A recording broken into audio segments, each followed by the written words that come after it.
Então sejam bem-vindos, né? Falaremos hoje sobre a parte de multithread em Java. É uma ideia inicial para que nós possamos entender sobre esse processamento paralelo aí, né? E mais para frente podemos ir para um conceito mais elaborado, ok? O Java, dizemos que ele já é naturalmente multithread. Por quê? Porque em Java, tudo nasce de uma thread. A primeira thread que você tem nele é a thread que inicia o método main.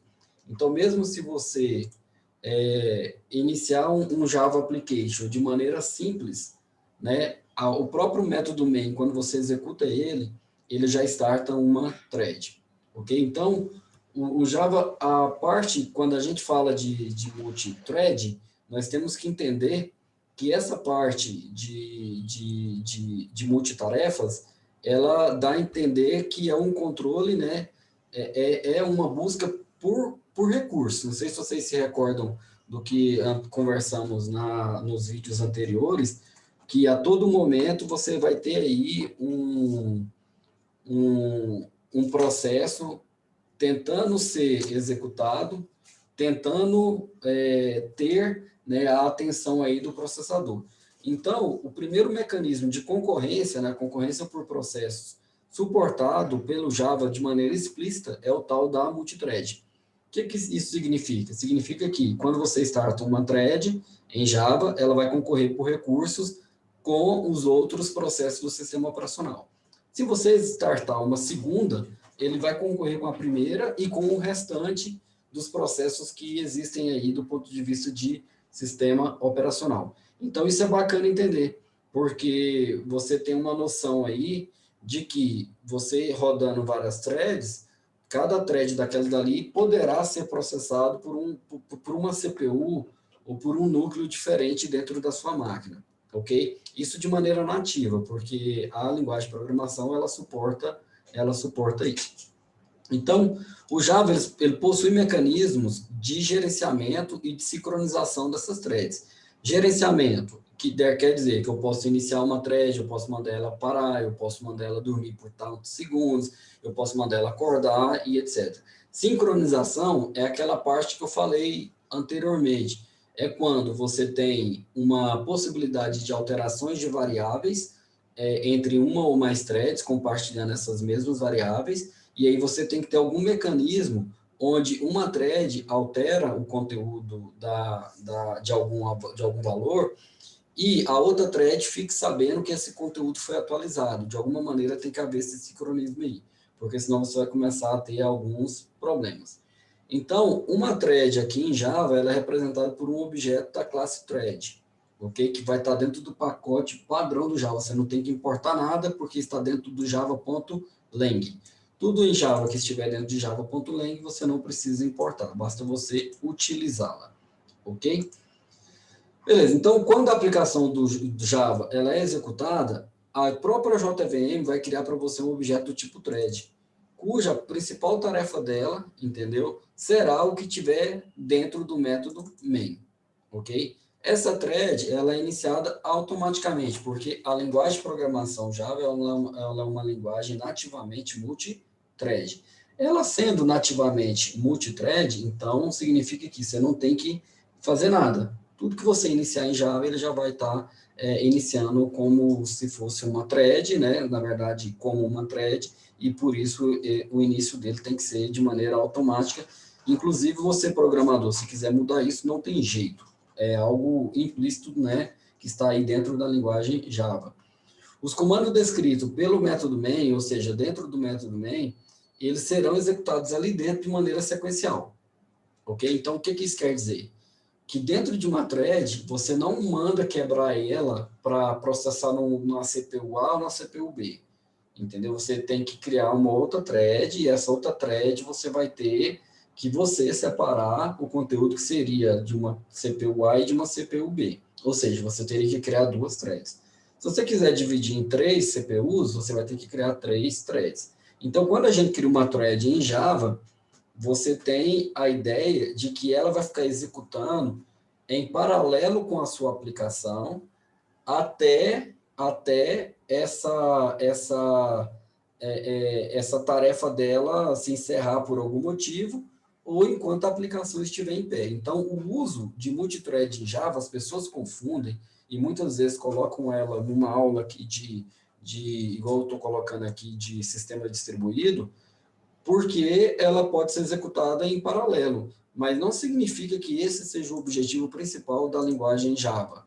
O principal objetivo da linguagem Java é, em vez de você criar um método Java, colocar ele dentro de algum outro tipo de container, fazer um while true e deixar aquele cara rodando eternamente, em vez de você ter toda essa problematização, você pode ir lá criar uma new thread, né, herdar ali ou implementar a interface, mandar executar e ela vai ficar já rodando o quê? Eternamente. Então, isso facilita demais. Então, quando você cria uma nova thread, então, basicamente, você já startou uma thread pelo método main e a thread que você realmente quer. Então, com isso, você consegue ter fluxos completamente separados e distintos, cada um rodando de maneira paralela ali dentro. Então, é bacana ter o entendimento disso, porque a ideia de thread seria, você tem uma thread principal, você tem aqui uma thread principal, e essa thread principal sua, ela vai ficar rodando em paralelo aos sistemas. Então, você tem aqui a thread principal, e essa thread principal é o que está rodando, o seu usuário está acessando os menus de sistemas, entendeu? As telas, os formulários e etc. E aí você teria a possibilidade de ter fluxos paralelos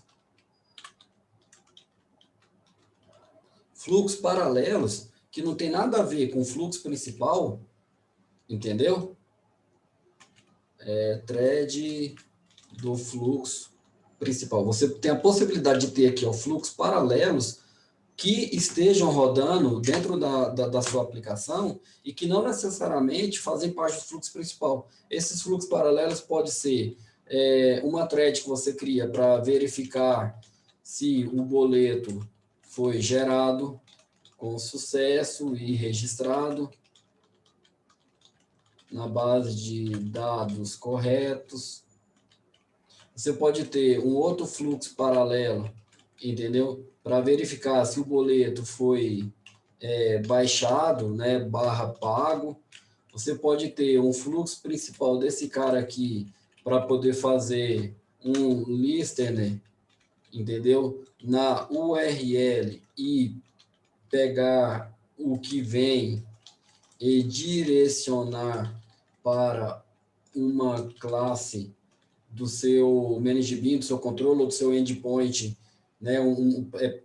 Para uma classe de sua escolha, vamos colocar dessa forma, ok? Então, você pode ter um listener nessa. Tudo que vier do listener, eu fico vigiando lá na URL. Tudo que vier com caminho tal, eu vou direcionar para que tal classe atenda isso daqui, né? Como se fosse ali, né, um servlet, né? Aqui isso é muito utilizado com JCF, etc. Você pode ter um fluxo paralelo no seu sistema, né, disparando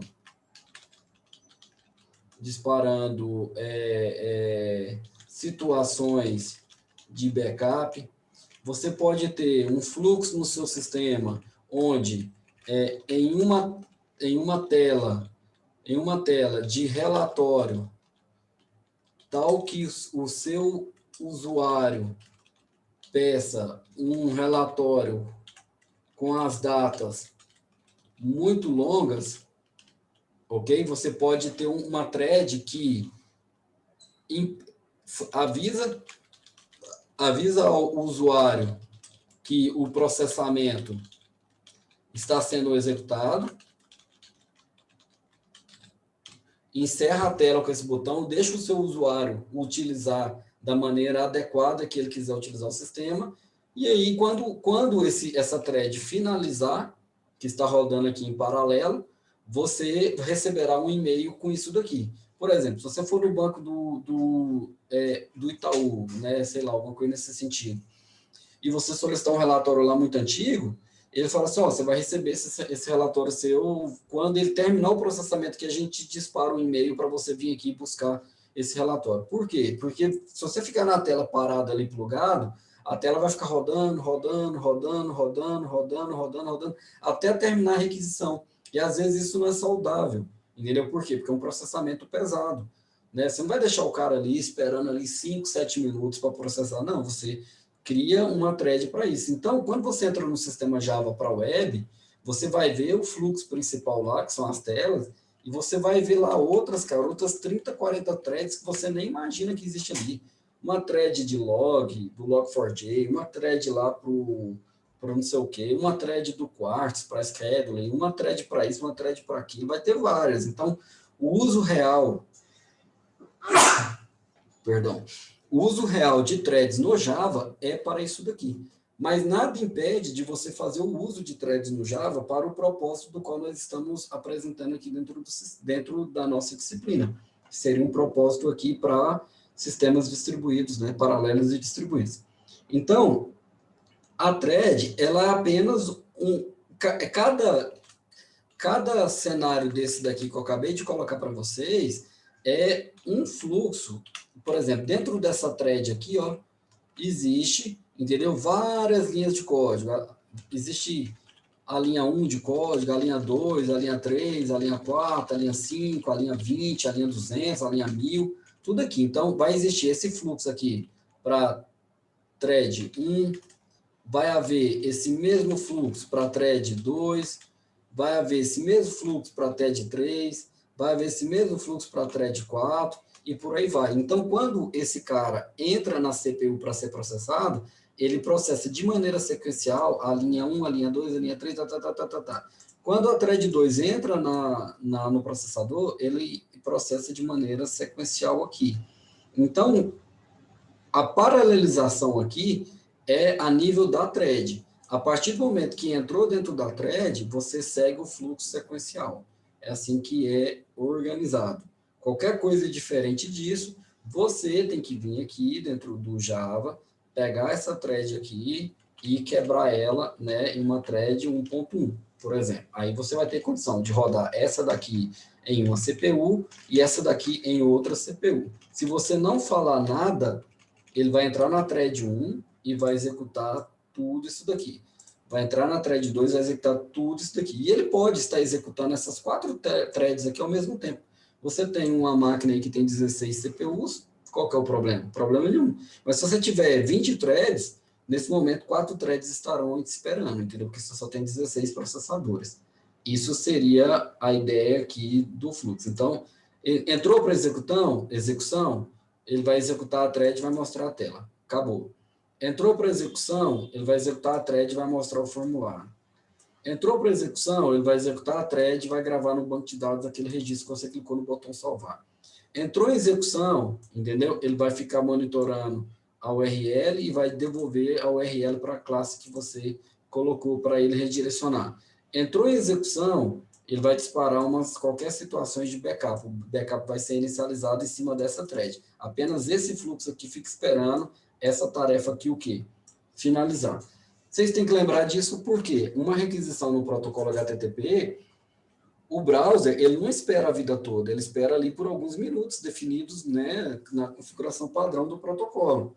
Sei lá, algo em torno de 180 segundos, vamos supor que seja isso, entendeu? Eu nem lembro mais. Mas se passou de 180 segundos, ele não teve um retorno disso daqui, a página vai mostrar aquela página toda em branco lá, falando que a conexão não pôde ser concluída.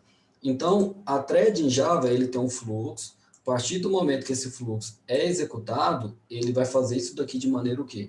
Sequencial. Ele vai executar o código linha a linha. Ok? Então, esses programas em Java que tem só um método main e que você executa ele e ele vai lá e não faz mais nada, então a gente chama esse cara aqui de single thread. Apenas uma thread. Ok? Então, ele vai executar apenas uma thread, quando é full single thread. Quando você tem multithread, multitarefas, você permite que um único processador pode executar várias threads concorrentemente. Ok? Vai depender de quão performático é esse processador seu para executar essas 10, 20 tarefas que são passadas para ele ao mesmo tempo. E tudo isso daqui depende também se o seu sistema operacional permite a execução disso a nível de multithread. Se o seu sistema operacional não permitir, não tem como você fazer nada. Por que eu estou falando isso? Porque às vezes você vai lá programar para uma plaquinha de IoT um ESP lá 8266, entendeu? Então, assim, esse cara não tem mecanismo de multithread dentro dele. Ele é um cara serial, né, que fica ali rodando eternamente. Não adianta você querer colocar, mesmo que seja uma Java Virtual Machine preparada para aquele cara ali, você vai ter dificuldade de processar se for multithread. Ele não vai fazer, ele vai pegar aquele programa seu que é multithread e vai executar de maneira sequencial, quem chegar primeiro. Diferente disso, se você for trabalhar hoje, atualmente, os sistemas operacionais, todos eles aí apresentam suporte à execução multithread. Até o Windows, entendeu? Vocês podem ficar aí super tranquilo que o Windows também dá conta. Beleza? E aí as vantagens da multithread é essas que eu acabei de falar aqui, ó. Você tem a possibilidade de fazer isso daqui dentro de uma aplicação web para você, entendeu? Então, assim, isso daqui é uma vantagem, assim, muito, muito foda, cara. É muito massa você ver alguma coisa nesse sentido. Se você vai para Java, onde o multithread seu ele vai para um processamento paralelo e distribuído, por exemplo, utilizando EJB ou a moda do momento, a evolução do EJB com microservices, entendeu? Aí você tem uma possibilidade, cara, de ter trocentas classes Java lá dentro executando e você não sabe nem o que é a thread principal, ok? Quando você faz o uso de uma aplicação desktop, você vai lá no método main e dentro do método main, string args, etc., você vem aqui, coloca o código que você quer, ele inicia aqui, executa essa linha, executa essa linha, executa essa linha, encerra a aplicação ela acaba. Quando você está fazendo um método que é web, ele vai ler o arquivo web.xml, que é o descriptor de implantação dele, ele vai ler os outros arquivos de propriedade do sistema, application properties, application security, qualquer um desses caras, e quando ele fizer isso daqui, ele vai inicializar um container. Este container é o seu servidor de aplicação. E o seu servidor de aplicação que vai deixar a aplicação rodando eternamente. Estou colocando rodando eternamente porque a aplicação web, ela não inicia e encerra. Você executa ela e você vai ficar escutando naquela porta 8080 ali do servidor Java, por exemplo, né? E ali, toda hora que você clicar no menu, você quer que tenha uma resposta. Então, quem vai fazer isso é o seu servidor de aplicação junto com o container, né, web aí que você estiver escolhendo. Então, é ele que vai fazer o cara. Então, basicamente, o que vai acontecer? Dentro desse web container aqui, ele vai ter uma thread e essa thread vai estar rodando o quê? Eternamente, no mínimo. Então, por isso que toda hora que você chamar, ele vai estar fazendo lá. Se você estiver utilizando um Java Application, você executou o método main, ele processa aqui dali, terminou de processar, ele encerra a aplicação.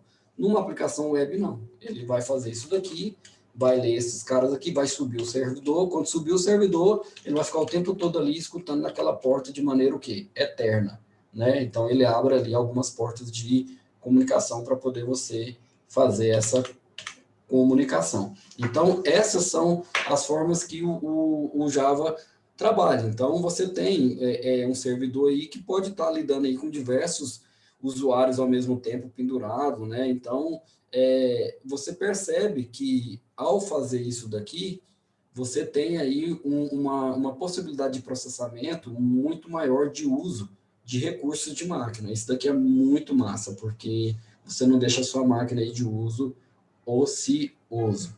Para vocês terem uma ideia do que eu estou falando, deixa eu só mostrar uma aplicação aqui. Vamos abrir aqui o Poseidon, é uma máquina virtual do qual eu estou fazendo otimização de sistemas aqui. Deixa eu conectar ali numa VPN rapidão para vocês. Vamos conectar aqui. E aí eu posso abrir uma máquina aqui em produção, só para vocês terem noção.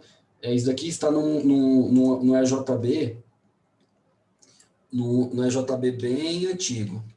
Só para vocês terem uma ideia, está num servidor de aplicação chamado Glassfish, na versão 3. Já lançou o 4, já lançou o 5, já lançou o 6, eu acho que o 7. Depois disso já mudou para um nome chamado Payara e a gente ainda está com essa máquina aqui.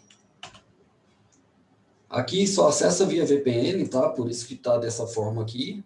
Né? Do lado de fora as máquinas não permitem. Então, quando você vem aqui na parte da aplicação, existe uma aplicação aqui em EAR gigante, que eu posso fazer redeploy, etc. Eu estou dentro do servidor de aplicação. Essa máquina, só o servidor de aplicação aqui já é uma thread. Ok? Quando eu venho aqui na parte de monitoramento,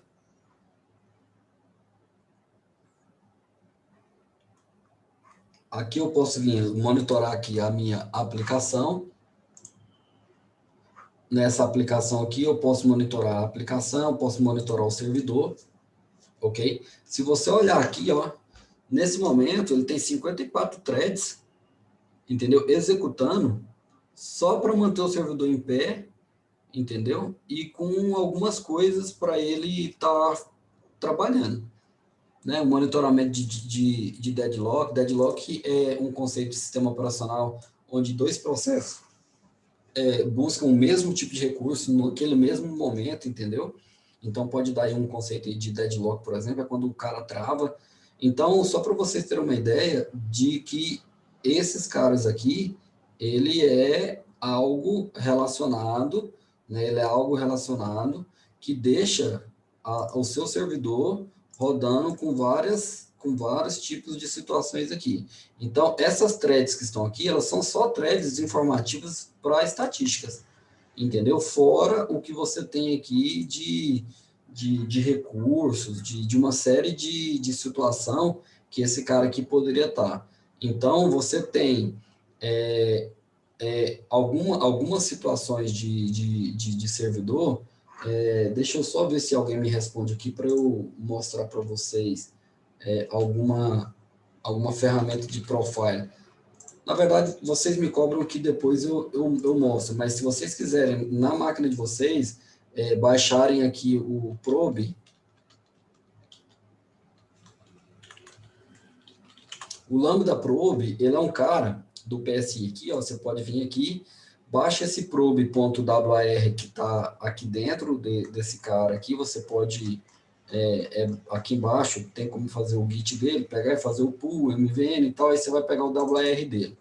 Ou então você pode voltar aqui nesse cara aqui e ir direto para baixar já o que está, as outras versões dele. Você pega esse probe.war, sobe o seu servidor de aplicação e coloca dentro daquela pastinha, no caso do Tomcat, por exemplo, lá dentro da pasta web app.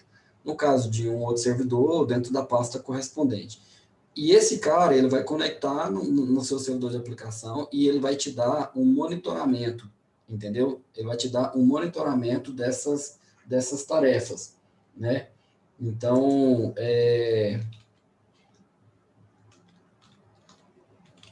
ele vai te mostrar aqui as threads utilizadas, a memória do Java, probe, tela, exemplos.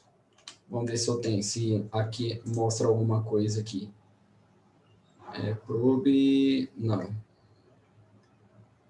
Vamos colocar o nome dele aqui, Lambda Probe. Isso. Olha aqui, quando você abre essa tela aqui dele aqui, e caiu lá no artigo do Java Magazine, olha que bacana. Seria bom vocês lerem esse artigo aqui, já que existe esse artigo, vou colocar na mensagem para vocês, vou copiar aqui, já coloquei lá na mensagem de texto que vocês podem fazer o uso. Então, esse Lambda Probe aqui, ele traz para você a possibilidade de você parar as aplicações, iniciar, fazer redeploy, fazer um deploy e fazer deploy. Subir a aplicação, baixar a aplicação, parar a aplicação, iniciar a aplicação. E ele te mostra também algumas telas de uso, né, da aplicação, quantos recursos está conectado no banco de dados. Aqui são as partes de conexão com o banco, quem está conectando as suas aplicações, em quais bancos que eles estão. Vamos ver se ele mostra aqui. Tem uma parte aqui que são as threads. Isso aqui, ó. A imagem está horrível, né? A imagem está horrível, mas assim, quando você entra aqui, tá vendo o tanto de threads aqui, ó? A thread 1 principal, que é a thread main, do servidor de aplicação, a thread com ID 4, a thread com ID 11, 12, 13, 14, 15, tudo na porta 8088, nesse caso aqui, mas você vai ter thread na porta 8080, quando você clica, ele vai falar assim, ó, o processador 1, ele é um Lang.java, ele é um Java.lang object, que nativamente ele espera alguma coisa, e ele está controlando alguma coisa de execução. Ok? Teria que abrir aqui para poder ver. Então, esse cara aqui já é nativamente do servidor de aplicação, só para o servidor de aplicação manter a sua aplicação em pé. Então, o Java, nativamente, ele faz isso. Então, ele te mostra aqui todas as threads que estão em execução.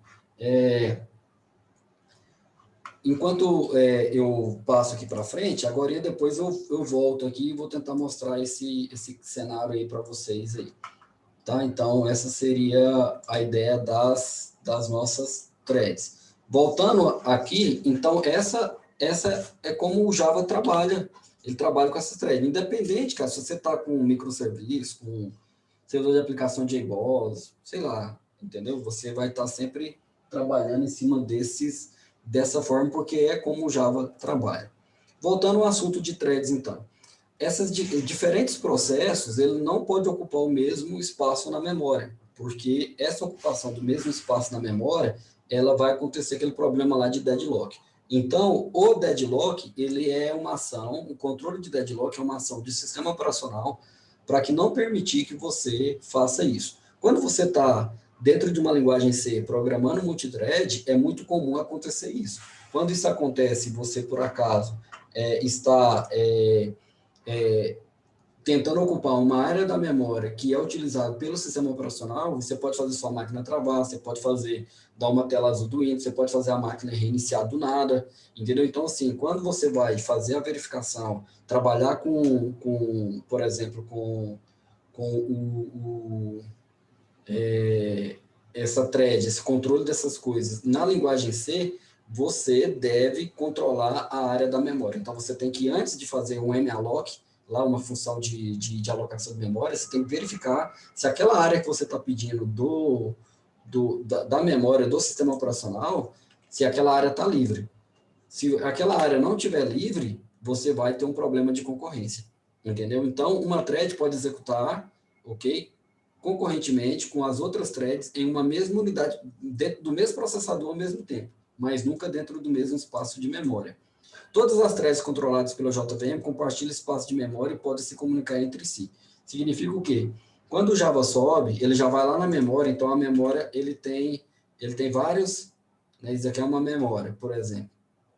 Ok? Então você vai perceber que daqui até aqui está sendo utilizado pelo sistema operacional. Essa outra parte lá está livre. Quando o Java subir, que é 500, sei lá, ele subiu, se você não falar nada, ele vai morder em 256, em 128 megas, alguma coisa assim, e ele vai até 512.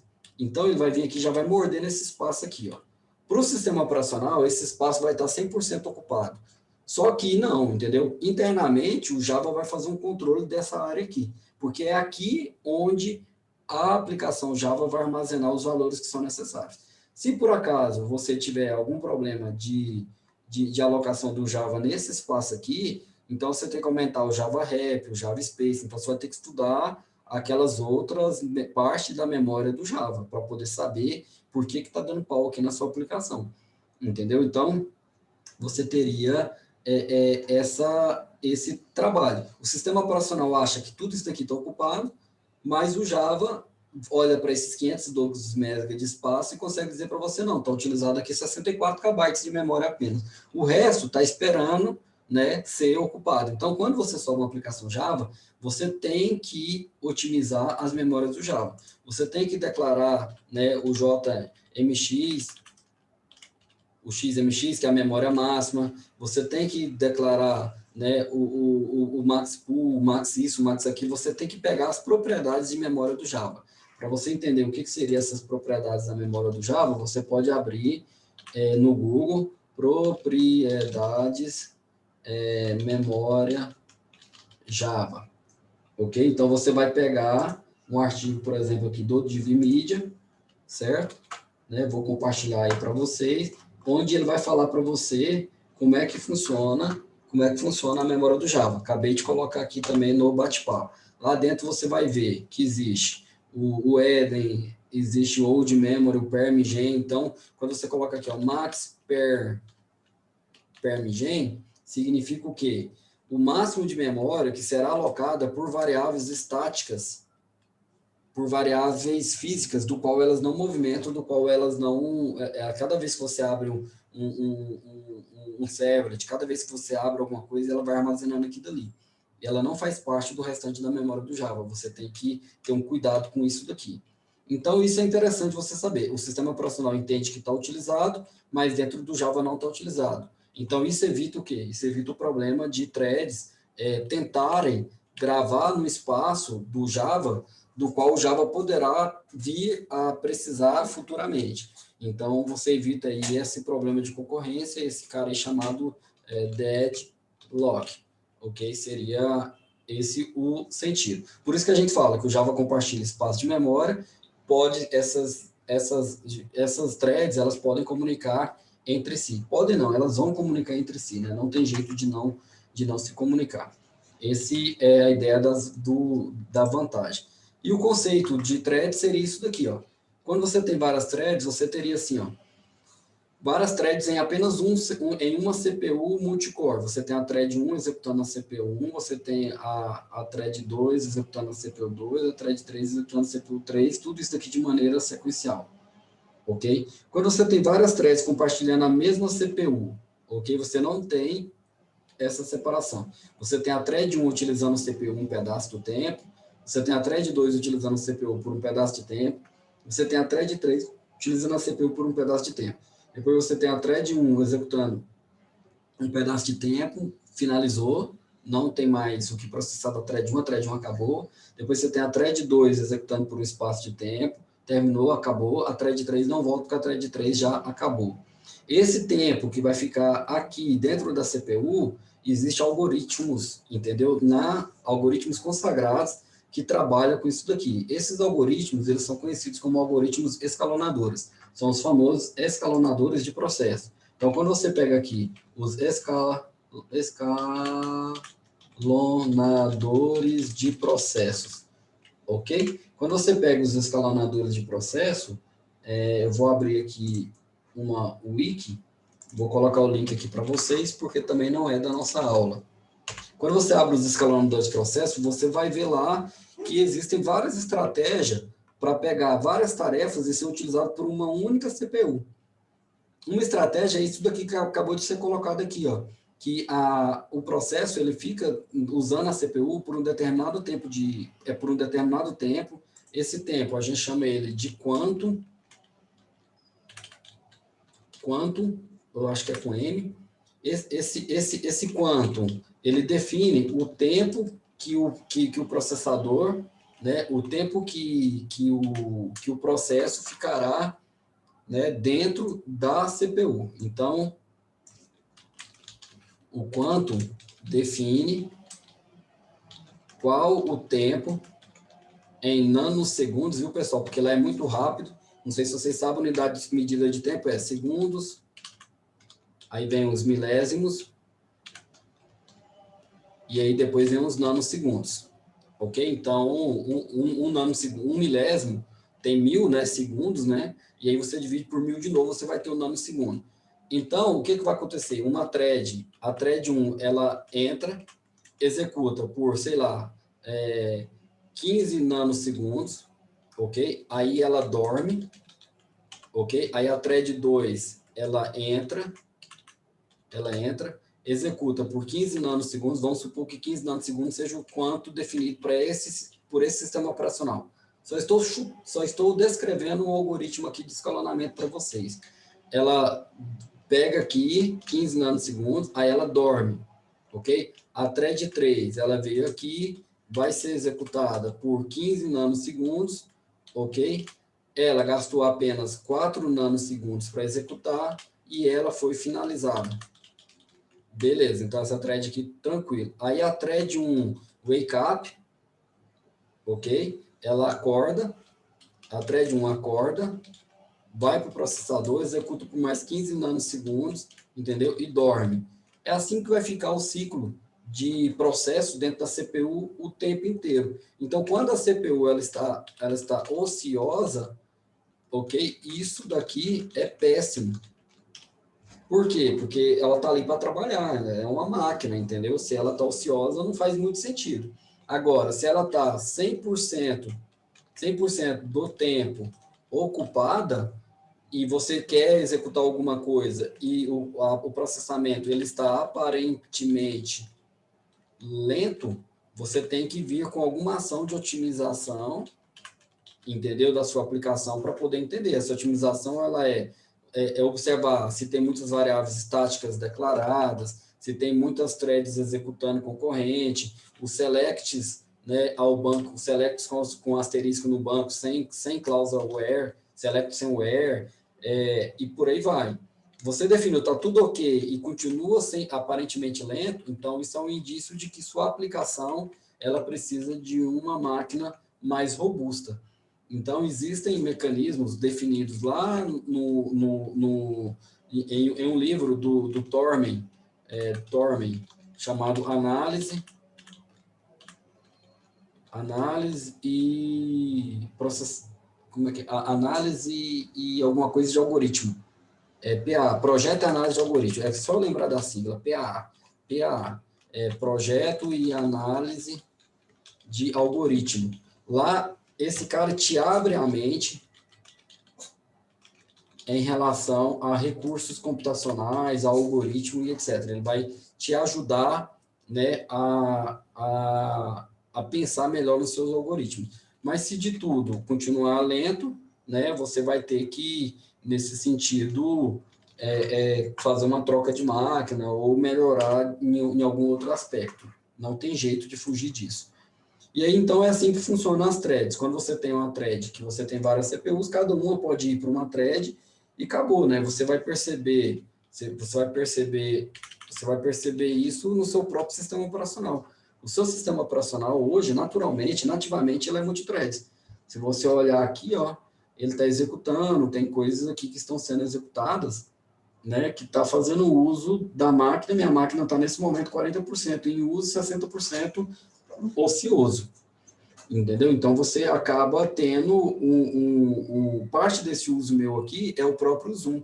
O Zoom, para ele processar e ser efetivo, com certeza ele é multithread, né? Esse aplicativo aqui, ele deve ter um fluxo de thread para o áudio, um fluxo de thread, ou vários fluxos de thread para vídeo, né? Você pode pensar aí no processamento de vídeo da seguinte forma, né? Você tem os framers, o nosso olho consegue 60 frames por segundo, se eu não me engano. É isso mesmo. FPS. FPS, isso mesmo. 60 frames por segundo. Você pode ter uma thread, entendeu? Que lê 60 frames, manda processar estes 60, ok? E uma outra thread que lê os próximos 60 frames, processa estes daqui. Então, aqui você teria a thread 1 que leu os primeiros 60, a thread 2 que lê os próximos 60. Enquanto ele está fazendo isso daqui, lendo isso daqui, a thread 1 está processando aqui, ó. Ok? Quando esse cara terminar, a thread 1 já pode voltar para ler os próximos 60. Entendeu? Aí você vai testando, cara. Você pode ter duas, você pode ter três, você pode ter quatro, você vai testando isso daqui. Por isso que, às vezes, você percebe que quando você abre um aplicativo de videoconferência, tem aplicativo de videoconferência que consome mais bateria, mais recurso do seu sistema operacional. Por quê? Ele pode ter um thread para o áudio, ele pode ter uma thread para o vídeo, ele pode ter uma thread para o vídeo quando está compartilhando, ele pode ter uma thread para o bate-papo, para o chat, ele pode ter uma thread para monitorar os participantes, ele pode ter uma thread rodando para quem é o dono da reunião, que essa pessoa pode mutar as pessoas internas aí, ou desmutar, ou bloquear uma pessoa, ou permitir que ela acesse a aplicação, né, a reunião. Então, é isso que geralmente vai acontecer.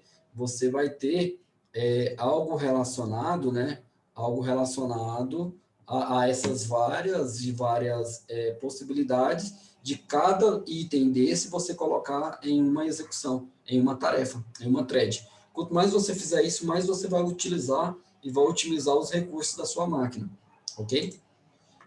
Então, assim, os estados da thread. Quando você tem uma thread dentro de um sistema operacional, ele vai ter esses... a gente fez esse desenho aqui, né, para poder dizer para você... Olha lá, tá vendo que foi feito aqui um por um, ó?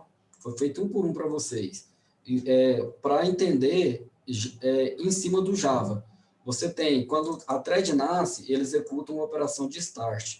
Quando ele dá uma instalação de start, que iniciou a thread, ela está pronta. O fato dela estar pronta, ela está dizendo para o sistema operacional, quando você tiver recurso, eu quero ser executado. Beleza? Beleza. Quando o sistema operacional fala para ele assim, olha, eu posso executar você, aí ele sai de pronto, então, para nascer start. Então, start ele sai do status inicial e vai para a pronta. O método run do Java, ele pega de pronta e manda executar. Então, nesse momento, ele aloca um processador, ok?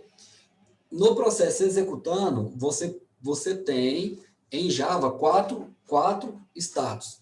Você tem uma possibilidade de bloquear ele, né, em cima de entrada e saída. E se você bloquear essa thread, ela vai simplesmente finalizar, entendeu? E vai voltar para o estado de pronta. Você bloqueou ela vai voltar lá para o status inicial, aguardando novamente ser executada com o método run. Você tem um método que você pode dar um kill nela, entendeu? Aqui, fim do método run, né? Eu esqueci de colocar o nome aqui. Você pode dar um kill nela aqui, então ela vai morrer, então acabou essa thread. Você pode dar um ponto sleep, ok? Esse ponto sleep, você vai deixar essa thread, você vai passar como parâmetro aqui em milésimos de segundos, quantos segundos essa thread vai ficar dormindo. Ou se ela vai ficar dormindo até alguém acordar ela, você tem essas possibilidades. Beleza, ela está dormindo. Ela estando dormindo, entendeu? Quando ela terminar de dormir, ela vai voltar para o estágio de pronta, ok? E você tem a thread que está executando. Essa thread que está executando, ela pode ir para um processamento de ponto white. O que é ponto white? Você vai utilizar esse ponto white, ponto espera o quê? Espera uma outra thread, espera uma outra situação, espera alguma coisa acontecer para você voltar para o estágio de pronto. Então, a thread é um processo que vai ficar sempre dentro desse sentido aqui, ó, sempre rodando dessa maneira aqui. Então, isso daqui seria a execução da thread dentro do sistema operacional Java. Não são todos esses caras aqui, ó. Existe o ponto yield, existe outros pontos aqui que você pode fazer. Ponto start, ponto idle, ponto run, sleep, tem mais. Aqui está resumindo o que realmente seria o principal do principal, ok? E aí, as threads, elas são linhas de instruções. Então, ela é uma programação que vai utilizar uma memória compartilhada do Java. Você fala que uma thread, ele pode ser um único processo, que seria pesado, entendeu? Que pode ter múltiplos caminhos mais leves, ok? E aí, qual que é a ideia de thread? A ideia de thread é, você tem um processamento que seria pesado e você quer quebrar esse processamento em 3 pedaços, em 4 pedaços, em 5 pedaços. Nessa situação, eu te aconselho você fazer uma thread para cada. E aí você vai deixar cada pedacinho desse para ser executado de maneira separada, para você conseguir atingir o seu objetivo. É a famosa tática de dividir para conquistar. Às vezes você não consegue executar o processo seguindo uma programação sequencial, você vai separar ela em vários pedaços, cada pedaço desse vai ser executado por um processador diferente, e lá na frente você junta. Em Java, nós temos 3 formas de se criar uma thread. Né? A primeira é a classe thread recebe como argumento um objeto com o código que você deseja rodar. Ou seja, você vai chamar a classe thread aqui. Você tem a possibilidade de implementar uma interface, né, de thread do Java. Essa interface se chama Runnable. Quando você faz uma classe implements Runnable, entendeu? Você precisa passar no construtor dessa nova classe que você está criando, qual que é a thread que você quer executar. No caso 3, estendendo de uma classe thread, instanciando um objeto dessa nova classe. A partir do momento que você criou utilizando uma dessas possibilidades, você vai utilizar o método run para executar thread, ok? Quando você criar a thread, ela não indica que está sendo executado, entendeu? Quando você quer que ela realmente inicie, você vai utilizar o método start. Então, eu vou mostrar para vocês aqui na próxima aula mais detalhes sobre esse cara aqui e vou trazer um exemplo para vocês, ok? Então, o exemplo, por exemplo, seria algo nesse sentido aqui. Você tem uma classe teste, ok? Essa classe teste, ela tem um método main, ela faz um for de 1 até 3, ok? Então, eu vou criar aqui 3 threads. Por isso que eu estou fazendo aqui de 1 até 3, ok? Então, a thread vai passar para um new programa, ok? E eu vou criar a thread 1 e vou dar um start nela.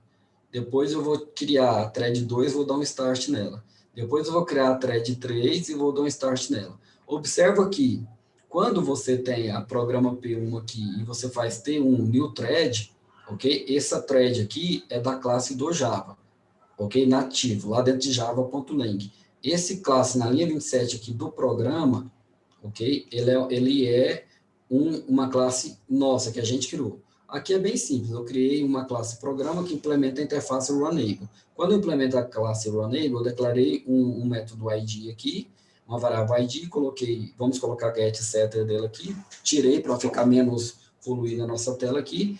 No construtor, eu pego esse id e seto na variável, para eu saber qual thread que eu estou falando. E aí, eu tenho um método aqui, ó, que sobrescreve a interface runable, o método run, que quando o start foi iniciado, esse start da thread, quando foi iniciado, ela vai procurar a execução do método run dentro da classe da thread. Então, quando eu dou um ponto start aqui, ela vai abrir o objeto programa e dentro dele vai executar o método run. O que tem dentro do método run?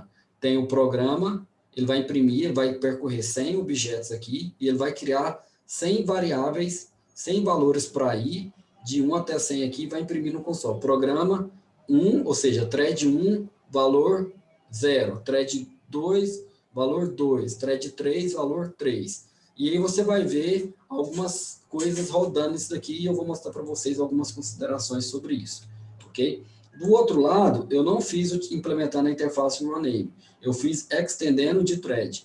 Quando eu faço com extendendo de thread, eu sou obrigado a sobrescrever também o método run.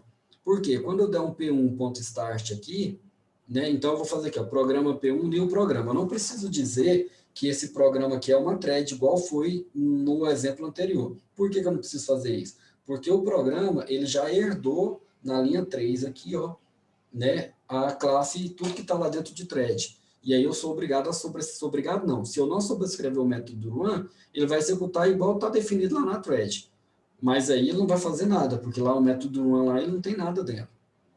Então eu vou sobrescrever o método aqui, fazer uma sobrescrita de método aqui do método run, e eu vou fazer a mesma coisa aqui, programa 1, valor 1, programa 2, valor 2, programa 3, valor 3. Isso daqui não tem diferença nenhuma entre as duas aqui, ó. Não tem diferença nenhuma. Os dois funcionam, os dois vão rodar. Qual que é o entendimento que nós temos que tirar daqui? São duas formas de fazer, do qual uma você gasta um extend e Java não permite herança múltipla, não permite 2 extends, então para a classe programa, se você tivesse algo mais complexo aqui e tivesse que herdar de uma outra entidade genérica que você criou ou de alguma outra coisa que você fez, você não teria como, porque você já estaria herdando aqui de thread. Então, você teria que trocar para implementar o enable e herdar o que você quer. Ok? Você teria que fazer esse refactor. Aqui você já está preparando a classe para isso, né? Por enquanto, não utiliza, né? Mas se por acaso você precisar utilizar um extend aqui, você pode, não vai ter nenhuma alteração no seu código.